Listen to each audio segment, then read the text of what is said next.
જય માતાજી. નિશાળમાં પરેડ ચાલતી હતી એટલે શિક્ષકે બધાય વિદ્યાર્થીઓને લાઈનમાં ઊભા રાખી દીધા.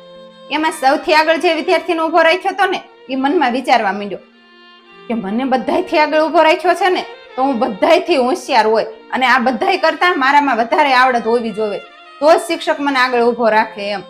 અને એ જ લાઈનમાં જે છેલ્લે વિદ્યાર્થી ઊભો રાખ્યો હતો ને એ મનમાં એવું વિચારવા માંડ્યો કે મને બધાયથી પાછળ ઊભો રાખ્યો હે ને તો આ આગળ જે બધા ઊભા રાખ્યા ને એ મારાથી હોશિયાર હોય અને મારાથી વધારે આવડત એમાં હોવી જોઈએ તો જ મને પાછળ ઊભો રાખ્યો હોય. બે આવું વિચારતા હતા અને એ જ સમયે શિક્ષકે સીટી મારી અને ઓર્ડર આપ્યો, પીછે મૂડ. અને આગળની કહાની તમે બધા સમજી જ ગયા હશો કે જે સૌથી આગળ વિદ્યાર્થી હતો, જે પોતાની કાબિલિયત ઉપર ઘમંડ કરતો હતો ને એ સૌથી પાછળ વહી ગયો અને જે વિદ્યાર્થી પાછળ હતો એ પોતાને કોસતો હતો ને એ સૌથી આગળ વહી ગયો.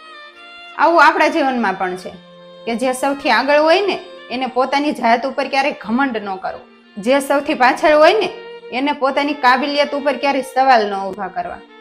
કેમ કે ઉપરવાળાની ક્યારે સીટી વાગે અને ઓર્ડર આવી જાય, પીછે મૂળ.